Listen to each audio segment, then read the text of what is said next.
Guys, hey, and welcome back to my channel. This is your girl Shamika, and welcome back to Speak Freely, where we celebrate the freedom of speech. And in today's topic of conversation is, did the sexual revolution and the sex positivity movement destroy the traditional nucleus family? So this is kind of a new topic that I haven't really discussed yet on my channel, but stuff that I definitely want to get into. And I have to say before I continue that I love my second channel. That was my first channel, that was my love, that's my little baby, my little seed that I grew. And I love that channel because I get to talk about something I love, which is traveling. And also I get to show my bohemian, hippie side on that channel, and I don't have to take everything so seriously, even though I do just talk about some serious topics. If you want to know, I am traveling. If you want to follow me on my travel channel, I'll put the second link down below. But I am falling in love with this channel because I get to talk about everything else I love talking about. I'm not one of those YouTubers who are just, if it's trendy, I'm going to talk about it. If I'm talking about it and it's trendy, it's because I literally have these discussions with my friends and just associates all the time. I love talking about this stuff. I don't know what normies talk about, like the weather or what's for dinner. I like talking about stuff that's going on and makes your brain think. But anyway, going on to the topic. A while ago, someone messaged me on Twitter and sent me a article sort of putting up the question, is the fact that sex is so much readily available, is that the reason why the traditional family is falling apart? Did the sexual revolution and the sex positivity movement destroy families, traditional families? And if you want to give me just a big blanket statement of yes or no, I'm going to say yes, of course it did. Definitely yes. Sex positivity, sex revolution, and the fact that sex is so much readily available is the reason why people probably don't get as married as much anymore. I don't necessarily think that's the big reason why people get divorced. I think there's a lot of other reasons why people get divorced, but I do think that's why people wait longer to get married, because technically back then you couldn't have sex, or you weren't supposed to have sex until you were married, especially if you were female. And so a lot of times guys would get married, not because they didn't love their future wives, but sometimes it really was because so they can have sex. If every woman in your world, in your reality, is closed for business, and the only way you can get them to open up a little bit is to put a ring on it, then some men were more quickly to get married. Now, did that keep people married? I don't necessarily think so. I think people stayed married because that was just their values and their core beliefs, and it was just frowned upon a lot to get divorced. I used to be hardcore religious. I'm not religious anymore, but when I was younger, I used to date pretty much a pastor's son. He went to college. He went the pastor college and everything, and he went away and he came back and he actually asked me to marry him. I was proposed to, yeah. And honestly, to this day, I think the only reason why he wanted to marry me is so he can have sex. I turned him down because I actually started dating someone else, and I think a few months after he proposed to me, he was already married to some other girl, and they're divorced now. I honestly think one of the reasons why he wanted to get married is because he wanted to have sex. He was we're only 18 years old, and you can tell they had a lot of sexual pent-up frustration, but he was also super religious and had a lot of religious guilt and wouldn't do anything without, he felt guilty about even kissing or fondling or anything like that. So yeah, I do think the fact that sex is more readily available is one of the reasons why people don't get married anymore. But I actually think there's plenty of reasons why people don't get married anymore, and I don't think you can pin it on one thing. So let's start with the Industrial Revolution that started from the mid to late 1700s to the early 1800s, and a lot of people will say that was the start of the crumbling and the dissolution of the traditional family, when women had to start going into the workplace because men were off to war, and then when the men came back, the women were I kind of don't want to go back into the kitchen and be barefoot and pregnant for you. So that was sort of the start of the idea of women wanting their independence, and so people say that was sort of the beginning of it. If women never went into the workplace like men, then they would have never had this idea to leave home. And so the end of the Industrial Revolution ended sort of in the early 1800s, and shortly after that, the women's rights movement started to begin, sort of mid 1800s to mid 1920s. 20s, and then, you know, there was a second and a third wave and a fourth wave and stuff like that. So people, again, reason why they blame it on the Industrial Revolution, because shortly after the Industrial Revolution is when the women's sovereigns movement started to happen, and a lot of people also blame the dysfunction or the breaking down of the traditional family on the women's rights movement, because again, they you know, for many years women's had their place here. It doesn't mean they didn't have any power or any influence. Like my mom used to always say, like, the man may be the head, but the woman is the neck, and the neck controls where the head goes.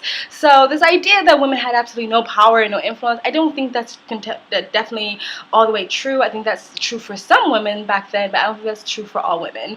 I think if you're, I think it still is a social class level. If you're higher class or lower class, I think as a woman you still had some sort of say so, a little whisper in your husband's ear. But anyway, for many years women were sort of here in the household, and then all of a sudden the women's rights movement started happening and women shifted. And of course, like when something is in place for so long and you're so used to that like it working in one way, and then all of a sudden like a wrench is thrown into that perfectly moving machine. I mean, I don't say perfect that everyone was happy with it, but that's the way this society was working. Of course, it's gonna like be a lot of negative shit that sort of falls from that. Anyway, women started leaving the home. Women started to stop getting married as quickly. Women started getting their own, becoming businesswomen and getting jobs in the workplace where men traditionally had. You know, women stopped wanting to have kids, and then even if they had kids, they didn't feel the need to keep that child or even keep the guy that gave them that child in the first place. Both created the child, okay? Don't come after me. So it was the Industrial Revolution, and then the women's rights movement, and then of course in the 1960s, that is when the free love movement happened, shortly after the first wave generation of feminist movement sort of ended. So that's why, you know, people timestamp Industrial Revolution, women's rights movement, and then the free love movement happening around in the 1960s. And so I think all of that sort of combined is sort of one of the reasons why maybe the traditional family has sort of been dissolved in a way. And then the free love movement sort of evolutioned into the sex positivity movement, which Lacey Green talks about on her channel. And just to be completely clear and transparent, I am also very sex positive, which doesn't necessarily mean sex positivity isn't like going around and spreading your legs to every single guy and having no boundaries or values of yourself.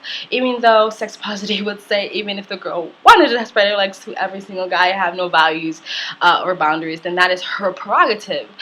Sex positivity in my eyes is whatever your sexuality is, whether that is you like casual sex, or you want to wait till you get married, or you don't want to have sex ever, then you should be confident and ensured in your own sexuality.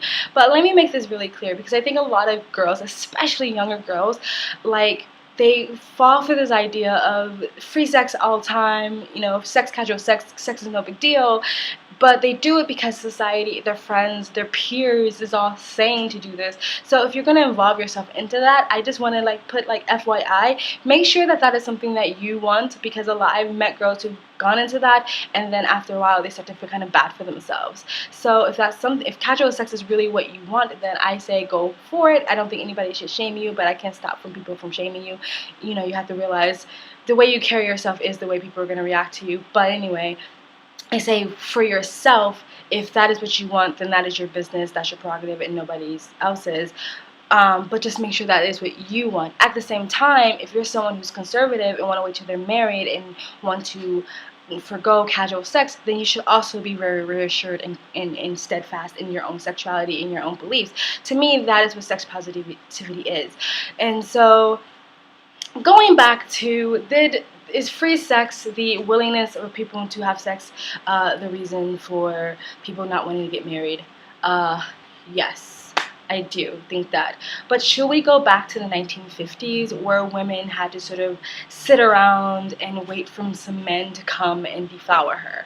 I don't want to go back to that time. There are some people who want to go back to that time. But the reason why all these things happened, the reason why the women's rights movement happened, the reason why the sexual revolution happened, the Industrial Revolution, I think, is something we just fell into. But the reason why the other two things happened and it keeps moving is because people weren't happy back then. then. It's easy to look back on the old times and say, oh my god, it was so much better back then, and yeah, people stayed married longer, but at the same time, I spoke to a lot of people. Like, I like to speak to old people because I like to hear their stories and get their advice, and a lot of them don't look at the old times as a good time. I've talked to a lot of older women who say, like, I wish I was born now. I wish I had the opportunities that you kids have now. I wouldn't have gotten married so soon. I wouldn't have had children so soon. I would have done so much more with my life if I was born in this time instead of back then when you just had it, you were getting married, you have kids, that's what you did. That just because people stayed married doesn't necessarily mean they were happily married. The idea of the woman always had a martini in her hand for, the housewife, the martini in the vacuum, is because, like, maybe she wasn't so happy.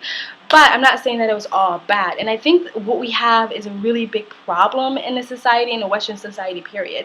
We have a very big tendency to throw the baby out with the bathwater, to look at something and then can deem it bad and completely destroy it without keeping any of the good essence of what was going on. So back in the 50s and before then, people did stay married longer. People had a bit more traditional values, and I do think there was something of value of that we should have held on to. The two-parent home and family planning and stuff like that, I feel like we need to bring that back into our society.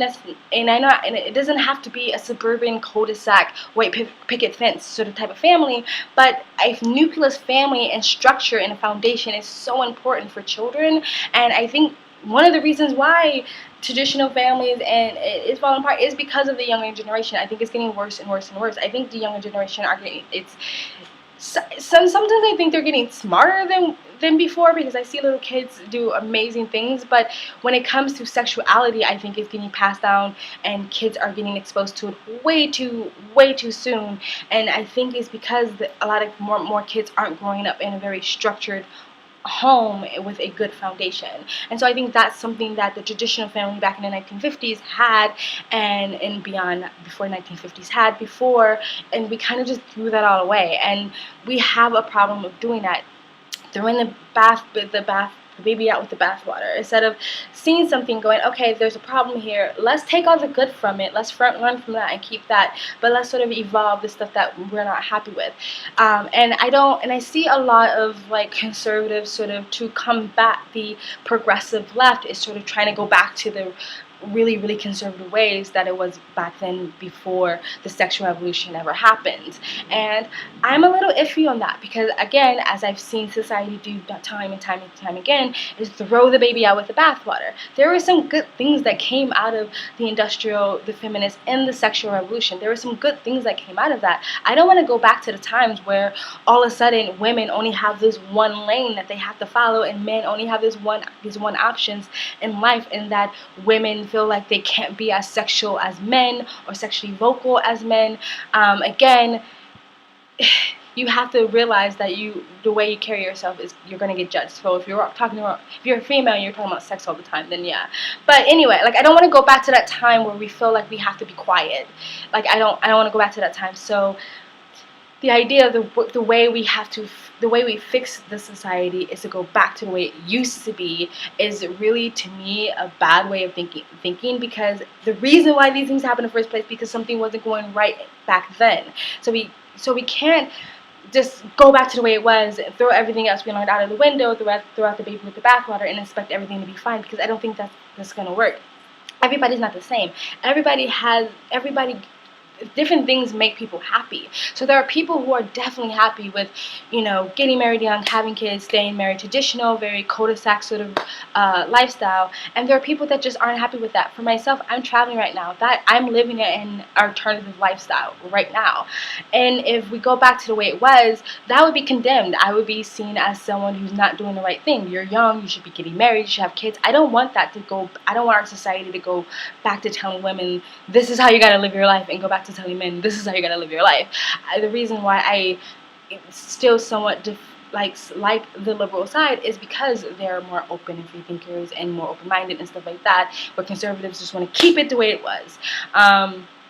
But yeah, but I do agree, the reason why sex is readily available, the reason why people don't want to get married, one of the reasons why people don't want to get married so soon is because sex is so readily available. So it's like, before you had to get married to have sex. If I don't have to get married to have sex, then why would I get married if, if that was one of the big reasons why people got, I don't think it was one of the big reasons, but it was one of the reasons. So I do think that is the case, but is fixing that problem just going all the way back to the way it was?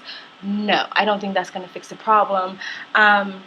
I think what we should just stop doing is stop shaming the traditional family. We need to stop shaming the traditional family. We can still celebrate alternative lifestyles and still celebrate traditional families. And what I've seen, and especially in the third and the fourth wave progressive feminism, is that they shame and they condemn the traditional family. And we need to stop doing that. I think there is definitely a big place for traditional families. I definitely believe two parents need to be a household. Again, you can be two parents and still be traveling and doing your thing. You don't have to look like a cookie cutter family, but I still think there need to be two parents in a household to rear up children. I'm not saying that children can't come out healthy and good with one parent. I'm not saying that, but to give them the best start in life, having two parents in a household and family planning is really, really important. And maybe if you are someone who wants to do that, you should start sort of catering to your life to that in that way, to be able to put yourself in position so you can be able to get married and have kids. Because what's happening right now, what people are pointing out, is that a lot of girls are going out and having sex with a bunch of people and not thinking about marriage, and then they're 40 and they're like, oh fuck, I want to have children, and now all you have is a bunch of beta guys and male feminists. Like, women aren't putting themselves in I'm not saying like sit at home and wait for a guy, but let's say like you want to get married. Like if I wanted to get married, I have to make it, I could still travel and it's still a good chance that I can meet somebody. I'm not saying it isn't, but I might have to start to think like, okay, is this the best way for me to meet somebody? Is this the best situation to put myself in? If it's not, then I have to accept the fact that as I get older, I might have less and less chances of meeting someone.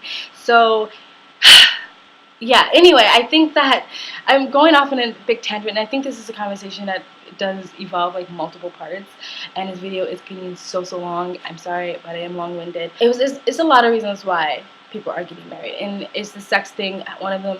Of course it is, but I don't think that's why people are getting divorced again. I think there's a lot of reasons. A lot of times people say the reason why people cheat is not the sex so much, it's really the intention that they're getting from the people. So if their husband or wife are at home, not paying them any attention, not stroking their ego, not making them feel wanted, and then a little girl or some guy tells them how great they are, that is usually supposed to be what hooks them, not the sex. So I don't think sex is necessarily readily available sex. I don't think it's necessarily the reason why people get divorced, because there was prostitution back then, so there's always some sort of free sex somewhere. I'm not free because you have to pay for prostitution, but I do think sexual dysfunction is one of the reasons why people get divorced. And again, one of the reasons why I think that is because I think sex is introduced way too young to children. I think porn, fetishes, extreme porn is introduced way too young to children, and I think if there are more families who were a little bit more put together and a little bit more structured and had a better foundation, that they can be a little bit more aware of what their kids are going and doing and what they're into, be more involved into their children's lives.